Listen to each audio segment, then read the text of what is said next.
So, you think about Andrea Bocelli, right? And you get this image of a huge global superstar filling stadiums with his incredible voice. Right.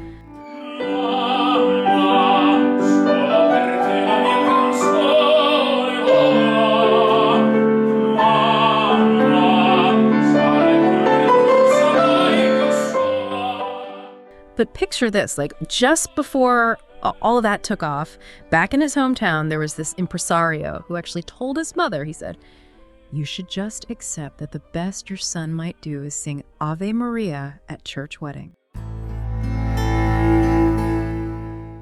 Wow. It's unbelievable. Right. That is pretty incredible when you think about the icon he's become. Andrea Bocelli. I mean, the name itself, right? It just resonates with so many people all over the world, synonymous with opera, just the beauty and the power of it. And so that's actually what we're diving into today, the human being behind this legendary voice. How did he reach this worldwide fame? What are some of those surprising moments in his life? And ultimately, what makes him so compelling to so many people? Yeah, exactly. And to really get into the heart of this incredible man, we look at some fascinating sources, right? Absolutely. So we're going to be drawing on this really intimate interview he did in the talks. And then we'll be exploring the Andrea Bocelli Foundation, looking at excerpts from their website, including his own personal letter. And we'll be diving into this revealing conversation from C'è Tempo Che Fa, which is on YouTube. And then we'll even get a glimpse into his new venture from the big interview in the drinks business. Nice. So it's a lot of different sources, different perspectives on who Andrea Bocelli truly is. It's amazing, as always, to go beyond just the surface level and really uncover what motivates him, what his values are, and those moments in his life, those unexpected moments that have shaped his incredible path. Yeah, absolutely. So let's go back to the beginning. It sounds like, his connection to music wasn't just a childhood phase or anything. His parents have said that even as a baby, he had these really strong emotional reactions to sounds. That's so interesting. What do you think that tells us about him? I think it speaks to this innate musicality. He was preternaturally connected to sound in a way. Even as a child, he felt the dramatic narratives of opera. And it wasn't just the sound, it was the stories, the raw emotions. He felt strength, vulnerability, heroism. All of these things captured his imagination from a really young age. So opera for him became this lifelong education in the human experience. And it's interesting because his path to becoming this global icon, it wasn't a smooth journey, right? It wasn't an easy ride. You hear about his mother and she sounds like this absolute force of nature, right? She was promoting his early recordings relentlessly, facing so many rejections. Wow. It's pretty amazing, that resilience, the belief in him. It is. And you think about those early rejections and then his planetary success, Yeah. years later. But what's really cool is his perspective. I think during that time, he found true joy and fulfillment in singing even before anyone knew who he was. It wasn't about fame. It was this deep connection to music itself that kept him going. And then, of course, there's that monumental turning point, right?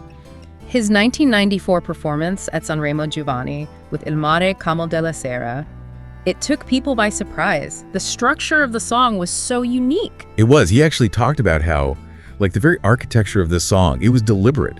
He used different vocal registers for the verses and the chorus. And, it was this unexpected shift that caught the public's attention.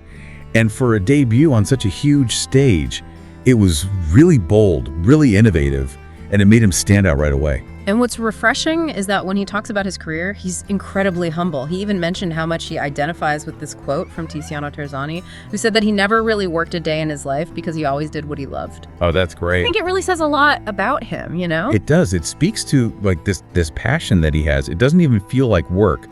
However, he is very honest about some of the less glamorous parts of his career, all the interviews he has to do in so many languages. He jokes that he just burbles through some of them. That's cute. I love that. He also told this really funny story about his daughter. She was very young, and she made this innocent observation about his English. It's just a reminder that he's a global superstar, but he also has these very human, very relatable family moments. Totally. The fame hasn't changed that. No, not at all.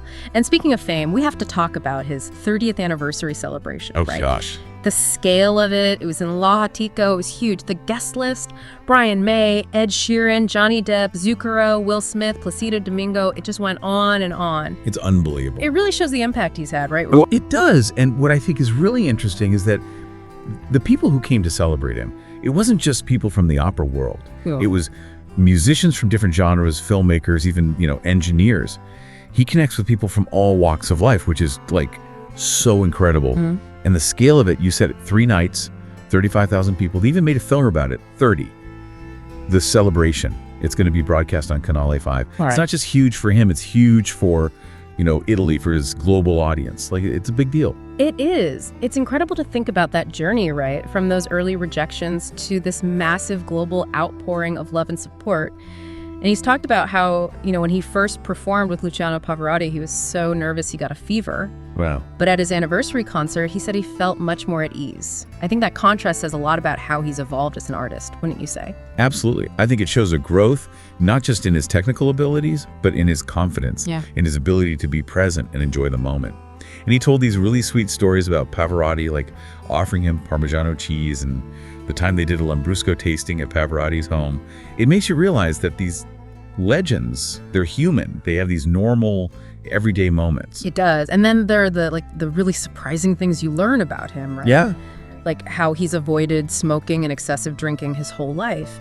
And he tells this story about when he was in boarding school and he and some friends stole some liquor and he had this terrible hangover.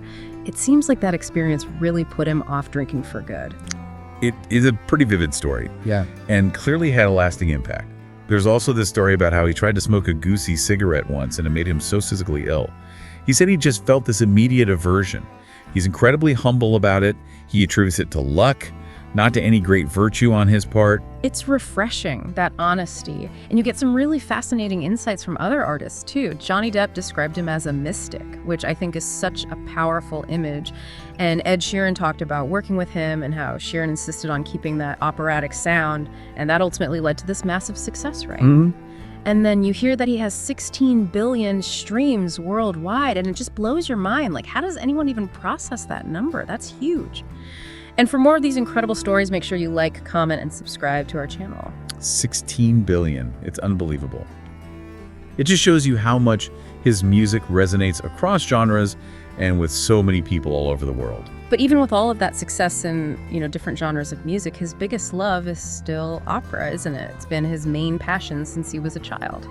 And he's said that Franco Corelli has the most beautiful voice he's ever heard. So what do you think it is about opera that speaks to him so deeply? I think it goes back to that early connection he felt to the drama, to the artistry of it all. Opera has this tradition, this discipline, a level of emotional expression that he connects with on a profound level. But it's also cool to hear that he enjoys pop music too. He discovered that during his piano bar days, and he loves artists like Frank Sinatra and Charles Aznavour, so he's got a wide range of musical tastes. It's really sweet to see how involved his family is in his life and career too. Is. His son Amos, he has a background in aerospace engineering, but he's also really talented on the piano. Wow. And then there's his daughter, Virginia. She's got this incredible voice, especially for someone so young. And there's that amazing story about how during his pandemic concert, she spontaneously started singing the English parts of Alleluia. It was so touching. So sweet. It really highlights that connection between his family and his music. And of course, he's a huge pop culture icon. He was even a character in Topolino. That's huge, especially in Italy. He's really made a mark on culture. Absolutely. And what I find amazing is that through all of this, all the fame, all the success, he seems so grounded. When he talks about his upcoming world tour, he's excited, but he's also so happy to talk about coming home. And the way he talks about the love he receives from people all over the world, it's clear that it means the world to him. Yeah, he even says that this love from the fans is the most beautiful part of his career. It's like he feels he's accomplished something, that he's connected with people through music. And when he meets fans, that's like mission accomplished. Yeah, it's very fulfilling. And then there's this curveball. Uh-oh. Did you know that he has an honorary medical degree from Jefferson University in Philadelphia? I did not know that. Isn't that amazing? That is. And he had to give a speech. It's amazing. And he jokes about how he could never actually write prescriptions, That's funny. It just shows his sense of humor, keeps him grounded. Yeah, that's pretty cool. It is, and it kind of leads us into his incredible work with the Andrea Bocelli Foundation. He established it back in 2011. And it's so clear that he wants to use his platform to give back to the world. Yeah, and the mission of the foundation is so clear and so powerful. They want to empower people, to empower communities that are facing challenges due to illness, poverty, or social exclusion. They want to help people overcome those barriers and reach their full potential. In his words, it is by faith and love and justice that we are called to build a better world than the one we found. I mean, that really gets to the heart of what the foundation is all about. And the work they do is so impactful, right? They have this program, Break the Barriers, which focuses on education, community development, basic needs. And then they have challenges, which are these really empowering workshops. And it's all based on their 5 core values, their 5 C's. Courage, care, concreteness, competence, cooperation. And underlying all of that is trust. It's a really inspiring way to operate. It is. And when you read his personal letter, his Lettera del Fondatore, you really get a sense of why he's so passionate about this. He talks about how it's a privilege to do good and how he remembers needing help as a child. And he emphasizes how when people work together, they can make a much bigger impact. He's very hands-on with the foundation. He wants to make sure it's effective and transparent. And now, get this, he's venturing into the world of winemaking. Wow. Isn't that cool? That's so cool. So his debut collection is called Bocelli 1831, and it's set to launch in early 2025. And it's a partnership with Zonin 1821. It turns out his family has a history of winemaking. That's fantastic. Yeah. What can you tell us about that? It's really cool how he's carrying on this connection to the land. It's a legacy that's been passed down through generations. At some point, his family's main business shifted to selling farm machinery, but they always kept their vineyards and they dabbled, I guess you could say, in winemaking. And he talks about how wine is like this symbol of home for him, how he remembers taking sips from his father's glass as a child. And what I love is that he's not just slapping his name on this wine. Right. He's really involved in the process. He's pushing for quality, authenticity, sustainability. He even insisted on creating multi-varietal blends after initially tasting single varietal wines, which meant the winemaking team had to go back to the drawing board. He's also said that he wants these wines to be accessible, enjoyable for everyone, not just these rare collector's items. I love that. That's awesome. It really shows his generosity, right? It does. His desire to share this part of himself, this part of his heritage with the world. And before we move on, if you're enjoying this story, don't forget to like, comment, and subscribe to our channel for more. Yes, please do. Okay, so we have to talk about this. It makes you wonder, how his blindness might influence his other senses, right? Especially his musicality, his ability to appreciate music so deeply, and maybe even his ability to pick up on the nuances of wine. That is such a great question, and his perspective on it is so interesting. He actually sees things that some might consider limitations as opportunities. He doesn't see it as a negative thing, it's just a different way of experiencing the world. He points out that some people might see everything, but understand very little, while others can perceive so much without even needing to see. That's profound. It is. And what about his wine cellar? Does he have all these super fancy, expensive bottles? He says it's well stocked, but not super precious. The most valuable bottle to him is actually a 1928 vintage from his family's own production from the year his father was born. Oh, wow. It's that sentimental value, that connection to his family history that makes it so special. Yeah. That's beautiful. And he talks about how music and wine have this common language and how they should be enjoyed together as some of life's greatest pleasures. And he believes that wine can actually open the soul, which is a lovely thought. So if you've been moved by Andrea Bocelli's story, by his incredible work with the Andrea Bocelli Foundation, we encourage you to check out their website. You can learn more about their initiatives and how you can support them. And stay tuned, because we're going to leave you with a final thought-provoking question. It's interesting to think about all these different aspects of his life, his journey. It brings up a really important question.